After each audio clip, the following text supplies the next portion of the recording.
Hi hello. நம்ம எப்பவும் ஒரே மாதிரி பாயாசம் தான், சேமியா பாயாசம் செஞ்சுருப்போம். ஆனால் நாம் இன்றைக்கி புதுசாக ட்ரை பண்ண போகிறோம் ரவை பாயாசம். அதுக்கு நம்ம ஒரு பேனில் தேவையான அளவு நெய் எடுத்துக்கோங்க. அதில் முந்திரி, திராட்சை, பாதாம், உங்களுக்கு எந்த மாதிரி நட்ஸ் தேவையோ அதை போட்டுக்கோங்க. அப்புறம் துருவிய தேங்காயை சேர்த்து நல்லா வறுத்துக்கோங்க. கொஞ்சம் கோல்டன் கலர் வர வரைக்கும் நல்லா வறுத்துக்கோங்க.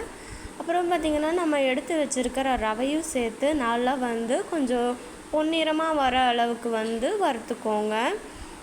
ரவை நல்லா வறுப்பட்ட பிறகு நல்லா காய்ச்சிய பாலை சேர்த்துக்கோங்க. கைவிடாமல் கிளறுங்க. ஏன்னா அப்போ தான் கெட்டியாகாமல் இருக்கும், கட்டிகள் வராமல் இருக்கும்.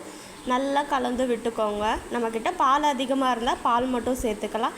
இல்லைன்ற பட்சத்தில் நம்ம கொஞ்சம் தண்ணி ஆட் பண்ணலாம். தண்ணியை ஊற்றிட்டு நல்லா மிக்ஸ் பண்ணுங்கள்.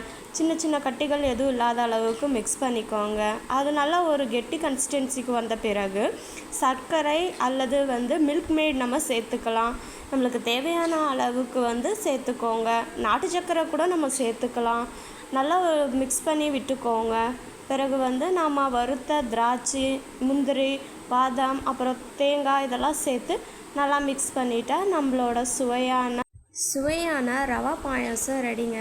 இதை நீங்களும் செஞ்சு பாருங்கள். செஞ்சு பார்த்துட்டு எப்படி இருக்குன்னு சொல்லி கமெண்ட் பண்ணுங்கள், லைக் பண்ணுங்கள், ஷேர் பண்ணுங்கள்.